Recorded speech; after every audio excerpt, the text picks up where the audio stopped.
यह गीत जो है ना अब तक यूपीएससी में 2 बार अब तक पूछा जा चुका है। इसमें हम पहला जो गीत पढ़ रहे हैं वह संयोग गीत है। संयोग गीत का विविध रूप होता है। उसमें एक रूप जो पहला रूप है वह अभिसार है। अभिसार का मतलब गुप्त मिलन होता है। जब नायिका या नायक गुप्त मिलन की इच्छा रखती है या गुप्त मिलन करने जाती है तो उस गीत को हम क्या कहते हैं, अभिसार गीत कहते हैं। यह अभिसार 2 प्रकार का होता है, कृष्णाभिसार और शुक्लाभिसार। कृष्णाभिसार में जब नायिका या नायक मिलन के लिए अंधकार रात्रि को उचित मानती है या मानता है तो उसे हम क्या कहते हैं, कृष्णाभिसार। वह डार्कनेस में वह मिलन की इच्छा रखती है तो वह कृष्णाभिसार है। जब वह प्रकाश को मिलन के लिए उचित अवसर मानती है तो वह क्या हो जाता है, शुक्लाभिसार होता है। यही कृष्ण पक्ष हो गया और यही शुक्ल पक्ष हो गया। कृष्णाभिसार में चूंकि अंधकार के लिए क्या है, अंधकार के लिए यहाँ पर नायिका पक्षधर है और इसमें सबसे बड़ा शत्रु कौन हो जाता है, चंद्रमा। चंद्रमा क्या होता है, जब चंद्रमा उग जाता है तो वह मिलन अंधकार के लिए वह अच्छा रात्रि मानती है, लेकिन जब प्रकाश निकल जाता है तो उसके जाना क्या हो जाता है, अवरुद्ध हो जाता है। और इस अवरुद्ध के कारण क्या हो जाता है, उसका प्रेम मिलन हो नहीं पाता है, इसलिए यह क्या होता है, शत्रु के रूप में आता है। उसी प्रकार से जो है ना विद्यापति की राधा शादीशुदा नहीं है, यह अविवाहिता है। और अविवाहिता, एक अविवाहित लड़की किसी पर पुरुष से जाकर के अगर मिले, यह हमारे समाज की मर्यादा के अनुरूप उचित नहीं है। और इस कारण से वैसे प्रेम का शत्रु कौन होता है, हमारा पुरुषवादी समाज, मर्यादा, ये भी क्या होता है, उसका शत्रु होता है। यही पहला गीत में चंद्रमा और पुरुष समाज को शत्रु के रूप में प्रस्तुत कर रही हैं राधा। यहाँ पर कवि सबसे पहले कहते हैं कि अगमने प्रेम, अगमने प्रेम गमने कुल जायत। राधा कृष्ण मिलन के लिए आतुर है, राधा कृष्ण मिलन के लिए आतुर है, लेकिन उसके पास बहुत ही चिंता है। एक तरफ है प्रेम और दूसरी तरफ है कुल। एक तरफ राधा कह रही है कि अगमने, अगमन मतलब नहीं जाना। अगर हम नहीं जाते हैं, क्योंकि कृष्ण उन्हें बुलाए हैं, कृष्ण उनको आगाज किए हैं, मिलन के लिए उन्हें आज जाना है, और वह कह रही है कि कृष्ण तो हमें बुलाए हैं, अगर हम नहीं गए तो कृष्ण बुरा मान जाएंगे और मेरा प्रेम क्या हो जाएगा, चला जाएगा, प्रेम बुड़ जाएगा। ठीक है ना। अगर हम चले गए, गमने कुल जायत, अगर हम चले गए तो हमारा क्या हो जाएगा, कुल चला जाएगा। चिंता पंख लगली करनी, चिंता पंख लगली करनी, करनी मतलब हथनी होता है। ठीक है। यहाँ पर कवि राधा पर एक हथनी के रूप का आरोपण करते हैं। इस कारण से यहाँ पर रूपक अलंकार का स्वरूप प्रतीत होता है।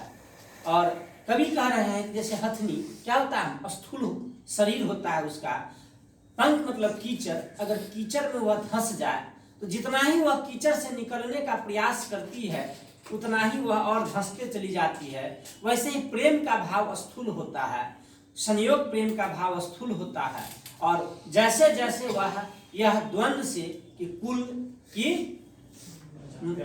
प्यार, इस द्वंद्व से वह निकलने का कोशिश कर रही है, वैसे वैसे और वह उस चिंता में क्या है, डूबती जा रही है, धंसती जा रही है।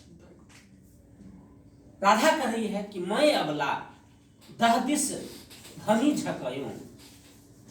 राधा कह रही है दह दिस, द क्या हो जाएगा, अनुप्रास अलंकार। कह रहे हैं कि मैं अबला, हम तो अबला है, हम क्या है, अबला है। दह दिस, हम 10 दिशा में, भमी झकयो, हम झकर मतलब चिंता, चिंतातुर होकर के हम 10 दिशा में हम क्या कर रहे हैं, भ्रमित होकर के इधर उधर देख रहे हैं कि कहीं कोई हमें जाते हुए तो नहीं देख रहा है। राधा अंततः निर्णय ली कि प्रेम बचाना है, और वह प्रेम समझ करके, वह जान करके कि हमको प्रेम बचाना है, इसलिए वह रास्ते में निकल चुकी है। और रास्ते में वह वर्णन कर रही है कि हम तो एक अबला है, एक स्त्री है, और यह पुरुष समाज क्या है, बलशाली है, और इसी बलशाली समाज में हम अपने प्रेम को प्राप्त करने के लिए जा रहे हैं। इसलिए हम दसों दिशा में चिंतातुर होकर के देख रहे हैं कि कहीं हमें कोई जाते हुए तो नहीं देख रहा है। जनी व्याघ डरे भीरु हरिणी, यहाँ पर जनी व्याघ डरे भीरु हरिणी, जैसे एक व्याघ के डर से, एक बाघ के डर से, भीरु मतलब डरी हुई है ना, डरी हुई हरिणी का जो हाल होता है वही मेरा हाल है। यहाँ राधा अपनी तुलना किससे कर रही है, डरी हुई हरिणी से कर रही है, ठीक है ना। और व्याघ क्या हो गया, पुरुषवादी समाज हो गया। तो पुरुषवादी समाज के डर से हम भी वैसे ही डरे हुए हैं। यहाँ पर राधा क्या कर रही है, उपमा दे रही है। यह उपमा अलंकार है यहाँ पर कि जैसे एक बाघ के डर से डरी हुई हरिणी का हाल होता है, वैसे यह पुरुषवादी समाज में मेरा हाल है। कह रही है कि एक तरफ तो हमारा पुरुषवादी समाज शत्रु बना बैठा है, दूसरे तरफ चंदा दुर्जन गमन विरोधी। ये चंदा भी क्या है, दुर्जन है, दुष्ट है।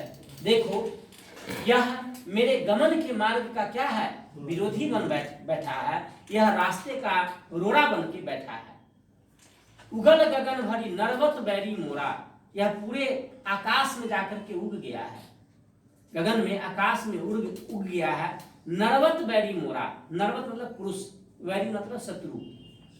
जैसे पुरुष समाज मेरा शत्रु है, वैसे ही यह चंद्रमा भी क्या है, मेरा शत्रु बन बैठा है, और मेरे रास जाने के मार्ग का क्या है, विरोधी बन बैठा है। यहाँ भी क्या है, राधा उपमा दे रही है किसको, पुरुषवादी समाज को, ठीक है। के पहु आन प्रबोधी, अब राधा कह रही कि हम क्या करें, अब हम कैसे जाएं। अंधकार रहता तो हम तो चले जाते, कृष्ण से मिलन करके आ जाते, लेकिन इस चांदनी रात में कैसे हम जा पाए। अब तो हमारा जाना क्या है, मुश्किल है। अब हम क्या करें। के कौन है ऐसा संसार में, पहु मतलब कृष्ण, मेरे अतिथि, मेरे देवता, कौन है ऐसा संसार में जो मेरे अतिथि, मेरे देवता, मेरे कृष्ण को परबोधि मतलब मना के ले आना, मेरा समस्या जाकर के उनको समझाएगा। कौन है कि मेरा मजबूरी उसे बताएगा, उसे मना करके ले आएगा। क्योंकि कृष्ण तो पुरुष है, उसे आने में कोई क्या है, बाधा नहीं है। कौन आदमी है जो ऐसा काम करेगा मेरे और कृष्ण के बीच में संवाद कायम करने का, ऐसा कौन कृपा करेगा जो हमारे और कृष्ण के बीच में संवाद कायम करा पाए। राधा कह रही है कुहू घर में पथ पद आरोपल, कुहू मतलब अमावस, अमावस की रात में समझ करके हम पथ मतलब रास्ता, पद अपने चरण को हम क्या किए, आरोपण मतलब रखना। हम यह समझे थे कि आज के रात्रि में क्या है, ये तो अमावस की रात्रि है, अंधकार रात्रि है, और इस अंधकार रात्रि समझ करके हम रास्ते पे पांव रखे कि आहिरे बा, जैसे ही हम पांव रखे कि आय तुलाइल पंचदशी, कि जैसे ही पांव रखे कि पंचदशी 5, 10, 15वां दिन क्या होता है, पूर्णिमा के चांद आ जाता है। तो यह शुक्ल पक्ष के 15वां दिन तो कह रहे हैं कि पंचदशी आ गया, ये तो पूर्णिमा का चांद निकल गया। कभी यहाँ पर जो वर्णन किए हैं राधा के माध्यम से, यह संदेह उत्पन्न होता है कि भ्रांति उत्पन्न होता है कि आखिरकार ये तो अमावस के रात्रि में निकली थी, अंधकार में निकली थी, और उसके निकलते ही रास्ते पे प्रकाश कैसे फैल गया। तो कभी यहाँ पर संदेह उत्पन्न करते हैं कि वाकई में चंद्रमा उग गया, कि राधा के मुख ही चंद्रमा है, कि प्रकाश जाते ही रास्ते पे पांव रखते ही पूर्णिमा का चांद खिल गया। इसलिए यहाँ पर संदेह अलंकार, भ्रांति मूलक अलंकार का यहाँ पर स्वरूप प्रतीत होता है। हरि अभिसार मार उद्वेजक क्यों निवारक कुमत शशि भनहि विद्यापति इत्यादि। ये विद्यापति, भनहि मतलब कहना, विद्यापति कहते हैं, इत्यादि मतलब विद्यापति के समान जो भी वैष्णव संत है वह सब कह रहे हैं कि हरि अभिसार मार उद्वेजक, कि हरि से अभिसार करने के लिए, मिलन करने के लिए, मार मतलब सताना, उद्वेजक मतलब कामदेव, उसके अंदर कामदेव क्या है और अग्नि प्रज्वलित कर रहा है कि कैसे जो है ना वह कृष्ण से मिलन करेगी, किस प्रकार से काम भाव जब शरीर में जागृत होता है तो मन क्या होता है, अग्नि स्वरूप प्रज्वलित हो उठता है। उसी प्रकार से काम मिलन का अग्नि प्रज्वलित हो चुका है राधा में। कह रहा है इस अग्नि से, इस प्रज्वलन से कौन बुझाएगा, उसके शरीर के आग को कौन ठंडक पहुंचाएगा। तो वह कृष्ण बुझा सकता है, लेकिन कृष्ण तो आ नहीं सकता, मिलन हो नहीं सकती। तो क्यों ने निवारक कुमत शशि, इस स्थिति में कौन है ऐसा जो इस कुमती शशि से, इस दुष्ट चंद्रमा से इस राधा को क्या मिला पाए, मुक्ति दिला पाए, राधा उस कृष्ण से मिलन कर पाए, जिससे वह कामदेव रूपी अग्नि जो उसके शरीर में प्रज्वलित है वह शांत पड़ सके, ठंडक पड़ सके।